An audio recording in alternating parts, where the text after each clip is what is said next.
Into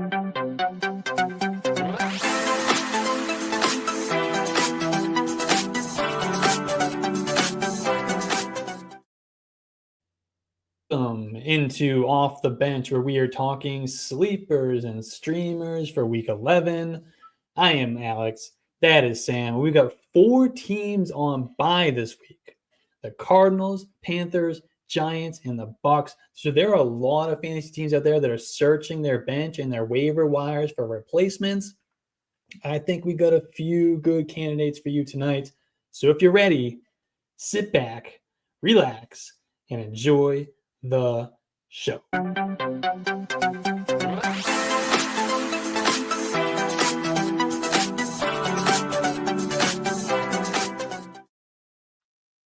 Sam, you ready to talk some sleepers tonight? What is up, brother? How are you? Yeah, man, I've got one that's may or may not be rostered in people's leagues, and then I've got 2 that are absolutely not rostered in the unless you've got really deep rosters. So Yeah, it'll be fun. It'll be fun. We did good last week. we did. Again. Not quite as good as the week before, but we still had some nice hits. We did. We had both of our San Francisco guys, Pierce Hall and Jennings, were both well over 16 points PPR. Yep. Even I threw Jaylen Warren out there as like a floor play, and he got like 9 point something, which was really all I was asking for. Yeah. So yeah, not too bad. Not too bad. I mean, as long as we're getting a couple of hits here and there, I'm all for it. Absolutely. So who do you got for your first sleeper tonight? The answer to that question is I'll start with one of my long shots. And that's going to be Devon Bailey from Denver. Oh, okay. I'm a big fan. I've got him in a couple sleeper leagues, and I didn't expect him to blow up this year. But he's had some games where he kind of peeked his head up and scored some points, and then I think he just had his first touchdown last week. But in that offense, you've got Sutton out there, who's kind of a target hog for them. But Ville is a much better route runner than Lil John Humphrey. What? I'm just kidding, Lil Jordan. I was gonna say. Okay. But yeah, in his last 5 games, he's got 2 games that he was hitting double digits, and they were against the Chiefs and the Chargers, who are no slouches on defense. He plays the slot, but they move him to the outside as well.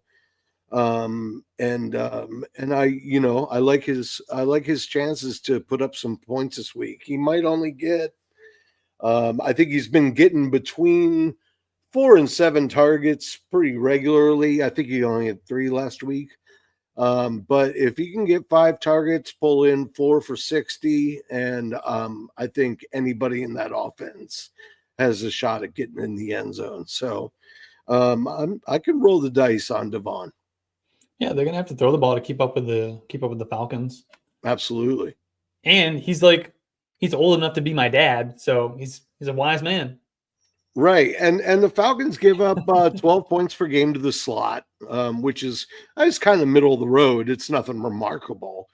But he's also running like most of the snaps, like almost all the snaps from the slot when they don't move him out in that offense. I mean, he never comes off the field. So, I mean, if he gets those 12 points per game, just right there, boom, that would be huge. But yeah, if I could get 8 or 9 points out of him, I'd be real happy with that. All right, let's move on.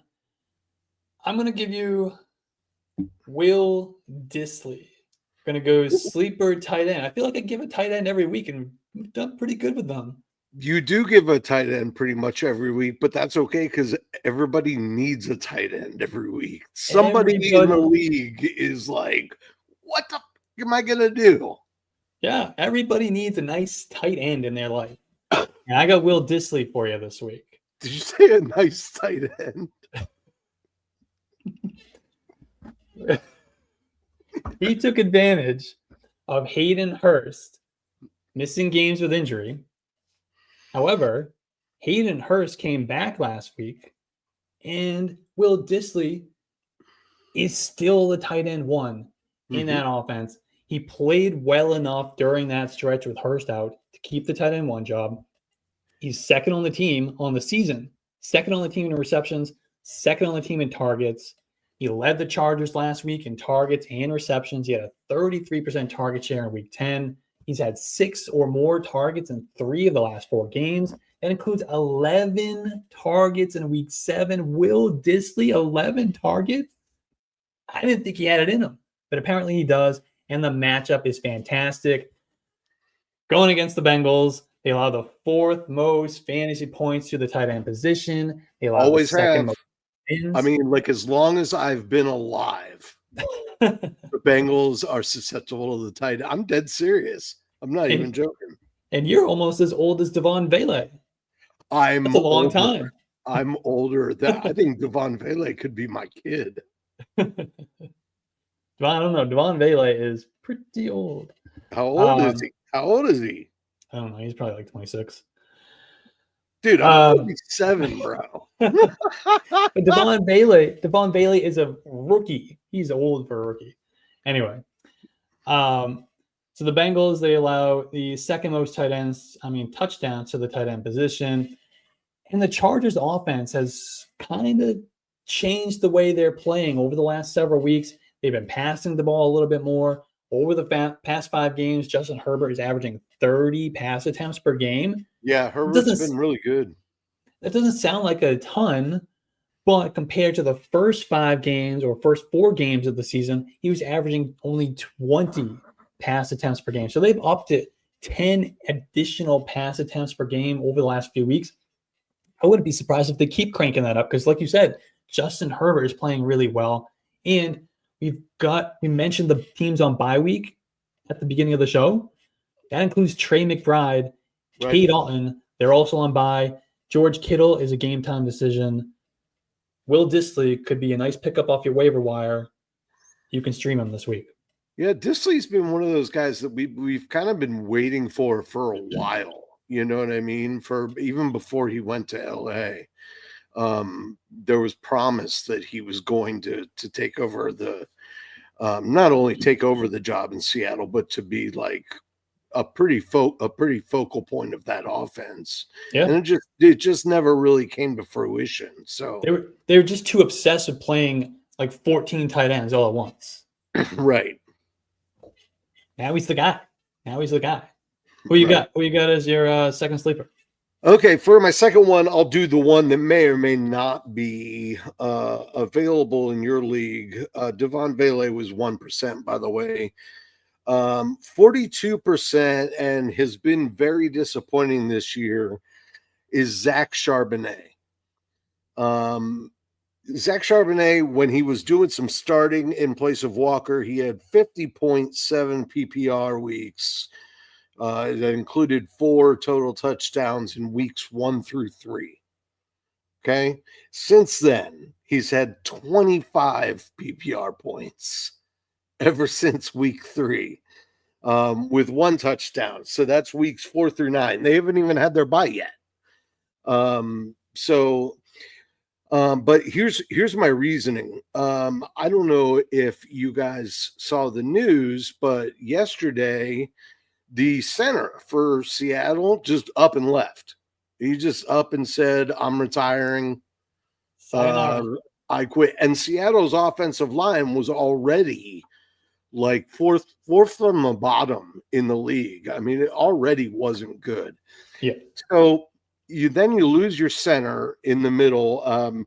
The guy that takes over is I'm going to try it. Oluwahatiki Timi. I'm sorry, you cut out. Can you say it again? No, I cannot. I couldn't say it once. But he's only got 4 snaps this year. 4 snaps. Like, he's been on the field 4 times. So the reason being, or my reasoning being, that I think Walker is going to get stood up at the line more this week than he has in past weeks. And he's had a really good season. And they have integrated him more into the passing offense. But if they're doing a lot of passing to the backs, then they're going to need more than just one guy, because you got to catch a blow every once in a while and take a breather. So I like Charbonnet this week. I think it's a really sneaky play. I was actually surprised he was still rostered in 42% of the leagues. I'm guessing that's probably all people that have Walker. It's probably like a strictly a handcuff situation, because he's great when he gets the start. So Yeah, I mean, people, I think they just forget how good of a handcuff, how valuable of a handcuff he is. mm-hmm. And I love handcuffs. I'm not going to go on my handcuff speech, but people are dropping these handcuffs at this point in the year with the bye weeks and the injuries just stacking up. They're dropping them when they should be stashing them. And some of them, like an Algier, like a Charbonnet, there are some weeks where they can give you some standalone value. Well, I will tell you right now, because this would make you very happy. I was trying to decide between Charbonnet and your guy in Buffalo, Ray Davis, for the same reason, because James Cook is going to get bottled up at that line of scrimmage. But he's still getting a lot of the pass plays too. So I think Ray Davis would have a similar situation as well. And he's only 24% rostered. That's a tragic. Which is, that's baffling to me that Charbonnet is almost twice. Yeah. Twice that. Yeah. Who's your next one? All right. The only thing we like better than nice tight end is a nice Kayshon Boutte. He's only rostered. He's only rostered. Does Kayshon Boutte have a tight end? I'm sure he does. He's only rostered in 4% of leagues. Quarter off of it. So his target shares over the last 3 weeks, 20%, 15%, 24%. Those have all equated to 6 targets in each of those games. He's had 45 yards or over 45 yards in 3 of the last 5. He was the top 24 wide receiver in week 6, which was Drake Maye's first start.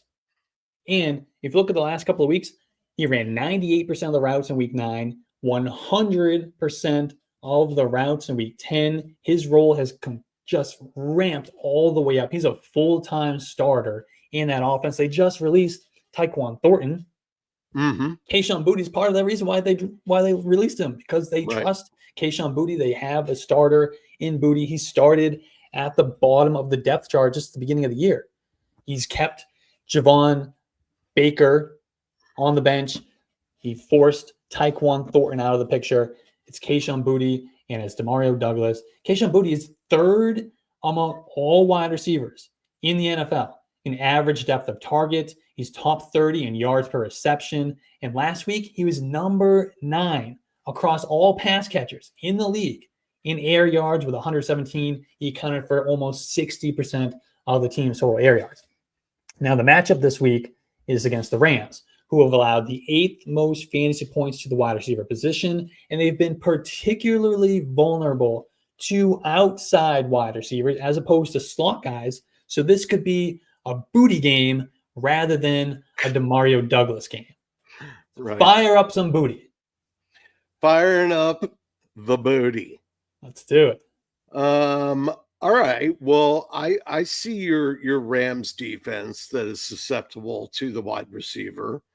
And I will raise you a Baltimore defense that just gets absolutely obliterated by wide receivers every week. Now, we all know, anybody that's read anything this week knows that Russell Wilson is a sneaky play this week. I'm pretty sure he's stashed all over the place. I know I stashed him before last week's games, just looking ahead at the schedule because I had Kyler off this week.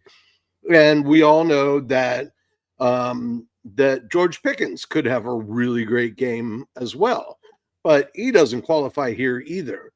So I'm going to go completely off book here, and I'm going to go 1% again with Calvin Austin. Ooh, I love it. Baltimore is leading the league in allowing 16.6 PPR points from the slot position. And that is primarily where Calvin does his damage, while they're running Van Jefferson or whoever on the outside.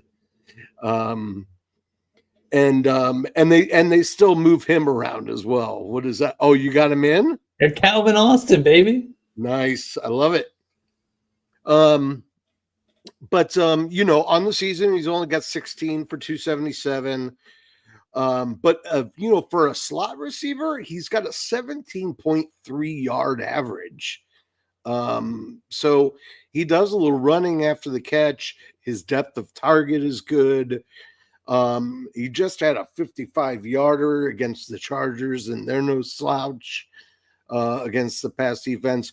I think I've been waiting for a Calvin Austin breakout for quite a while. I don't think this is necessarily going to be a breakout, but I think it could start the ball rolling. I'm looking for him to 60, 70 yards and probably find pay dirt. Yeah, I've been stashing Calvin Austin in Dynasty for years. Just waiting. This guy runs 4.3 240. We've seen him make some plays this year. He had a game earlier in the year. He went off. It was he's had a couple games. He had 20 points against the Giants, 19 points against the Chargers, like you mentioned. Right. That's 2 top 16 wide receiver performances. He can do it. I mean, he's not a consistent every week guy. This is a guy who can do it. He's shown us he can do it. And I think one of those games he also had a punt return for a touchdown. So I'm all for Calvin Austin for sure. Yeah, I'm liking him this week. And if I could real quick, Alex, I want to go back to something I said when I was talking about Charbonnet, and I mentioned the fact that I was going to bring up Ray Davis.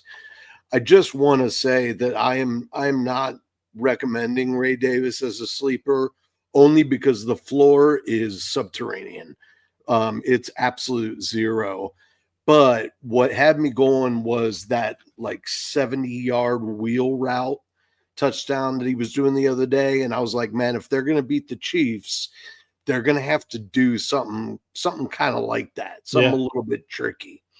So, I'm not saying he's a horrible play. I'm just saying I can't recommend him unless you're comfortable taking a zero. Yeah, he's a close your eyes and throw the dart type of play. Right. I mean, just a couple of weeks ago, he had a week where he had a big touchdown, but he only played 14% of the snaps. So that you just got to know that he's got to do it on a very small, limited opportunity. Now, we could talk about Ray Davis. I could talk about Ray Davis all night. I think he's better than James Cook, but that's not what we're here to. That's not what we're here for. So you just talked about Calvin Austin. You talked about the Ravens defense. And I'm gonna fire up the quarterback. He's only rostered in 48% of leagues, which, like you mentioned, was way lower than I was expecting when I looked him up. He should have been stashed. People should have been. I mean, he's done this for 3 weeks now. People should be rostering Russell Wilson. But the Ravens. This is how you win at fantasy football. This is the time of year, I mean, that you start looking 2 weeks ahead. Yeah. Oh yeah. Absolutely. You know what I mean? Like Denver wasn't the best streaming option for defense special teams this week, but I wanted them for the next 2 weeks. Yeah. So I just picked them up and started them this week. Never mind, 2 weeks ahead, we're getting to the point where we could start looking towards the fantasy playoffs for certain things. Well, I am. Yeah. All right. So the Ravens defense, they've got a tough run defense. So teams are kind of forced to throw on them, and they've done it really successfully. You talked about it. They've allowed the second most fantasy points to quarterbacks, most passing yards, most passing touchdowns, and only one of the last 6 quarterbacks to face the Ravens has scored fewer than 21 fantasy points against them. And that was Bo Nix. And he scored 19. And 4 of those 5 went over 25 points. 2 of them went over 30 points. We talked about George Pickens. He is absolutely balling right now. I think there's a real good chance this was almost my bold prediction, but it's not going to be. George Pickens could finish the week as the number 1 scoring wide receiver. We just saw what Jamar Chase did to them 10 days ago. Yeah, and now he has Mike Williams. Yeah, I did I actually did a ladder pick on the sports book on Pickens for 70 plus yards, 80 plus yards, 90 plus yards, and 100 plus yards. Nice. We'll see how it goes. But yeah, I think the two of them are going to connect big time. And Russell Wilson's still got, man, he still throws the ball well. I don't care what anybody has to say about him. His passes are still pretty. Those deep balls? Yeah, his deep balls are good. His trajectory, he might not have the strongest arm. He's no Josh Allen. He's no Anthony Richardson. His just trajectory of that moon ball is just so perfect. It's so easy for these wide receivers to track it in the air and find the football, go up and attack it. And then you've got a guy like George Pickens on the other end of it who can catch anything. That's not even a 50-50 ball. That's like an 80-20 ball in favor of George Pickens every time. Right. And I meant to mention it when you were talking about Calvin Austin. Bravo to you for not going with the chalk sleeper and giving us Mike Williams. That's where I thought you were going. I thought you were going Mike Williams, which is a fine sleeper this week. I think he's fine. We got some questions about him in the chat right now from Tyler. I think he's fine, but he's still not fully acclimated to that offense. And Calvin Austin is the type of sleeper that we are here for. This is what this show is made for. This show is made for Calvin Austin. Anyway,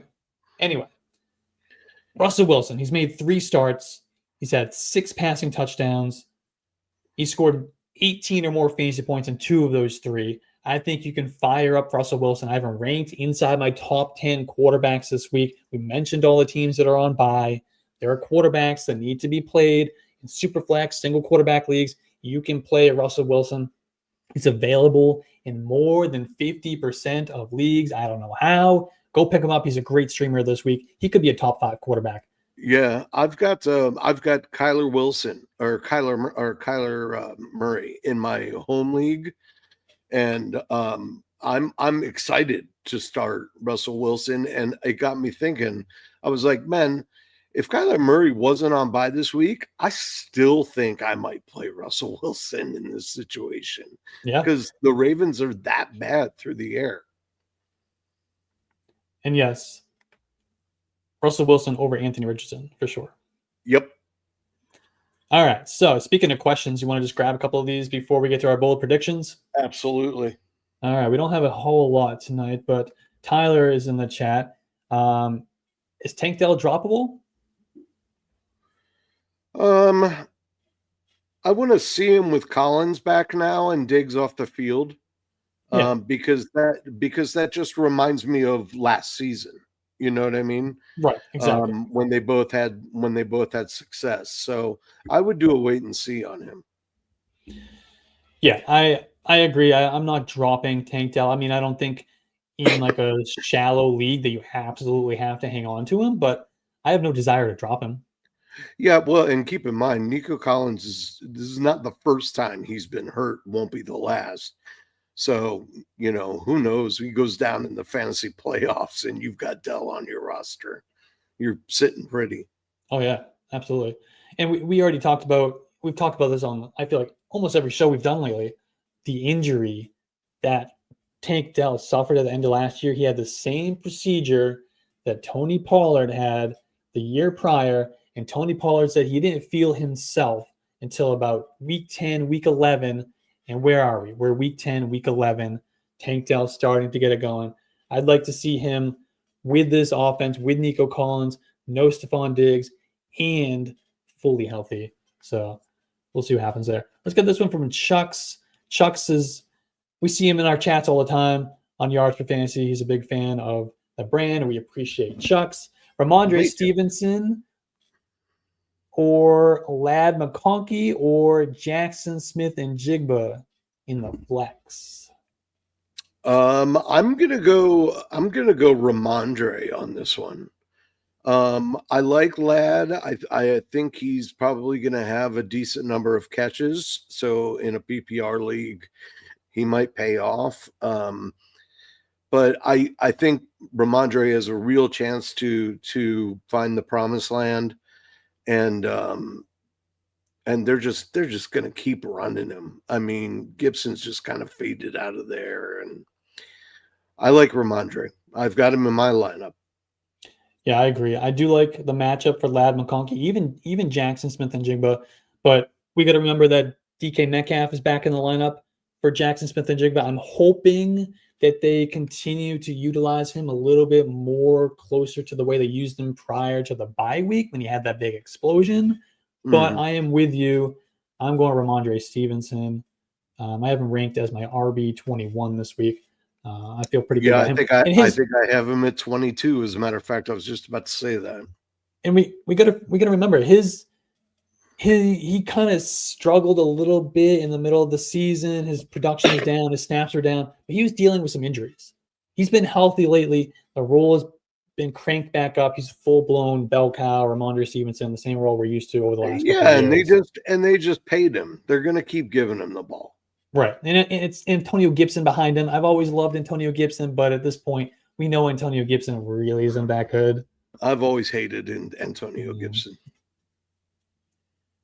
It's happening, unfortunately.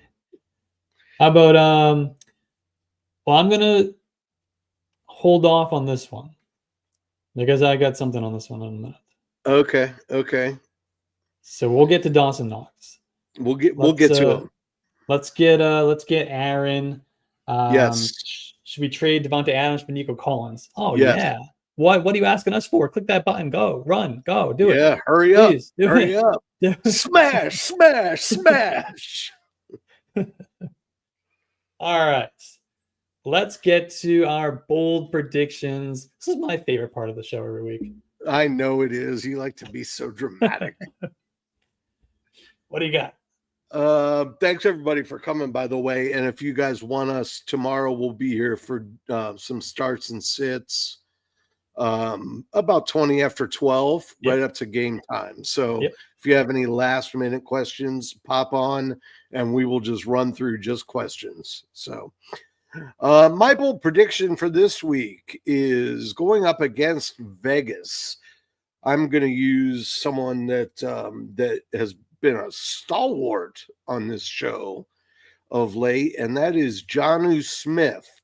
I think Jonnu Smith is going to eat the Raiders alive and finish tight end 1. Woo. I even think Tyreek Hill could have a big game this week, but I don't understand the spread on that game, and I think Miami's just going to kill him. And I like Jonnu Smith. They've gotten really used to using him. He's gotten some own packages with the other quarterbacks that they've brought in now that Tua is back. I don't see Jonnu Smith going anywhere anytime soon. And he's going to finish tight end 1 this week in PPR. I love it. You know, the only game that Jonnu Smith hasn't really performed super well in recently was the last week where I talked about him on our Sleeper Show. That's the only week that he hasn't really done much. Of course. Of course. All right. You want to respond to Tyler? I know you do. I know you're itching for it. All right. So Tyler is asking about Dawson Knox. Tyler knows what's up. Tyler is in. We talked about Chuck's being on all our chats. Tyler is in every chat on every show. We love Tyler, so we always got to get to Tyler's questions. Thank you, Tyler. So, Tyler, I believe, is in my head because he knows there's something rumbling in here for Dawson Knox. Dawson Knox is my bold prediction this week. We got Dalton Kincaid out. We got Keon Coleman out. We got Dawson Knox, who played 70% of the snaps last week, with Dalton Kincaid leaving the game early. And that was enough for Dawson Knox to go 2 catches for 40 yards, which, I mean, that's not the greatest line ever, but in a game where he only played half the game as the guy, it's not too bad. Now, the Chiefs is a fantastic matchup, the best matchup you could get for the tight end position. They've allowed the most receiving yards per game to tight ends at a whopping 78 receiving yards per game to the tight end position. They allow the most fantasy points to tight ends. We talked about the bye weeks. You can use Dawson Knox as a bye week filler for Trey McBride, for K. Dalton, an injury contingency for George Kittle. My bold prediction, not only is Dawson Knox usable this week, Dawson Knox is going to finish week 11 as a top 5 tight end.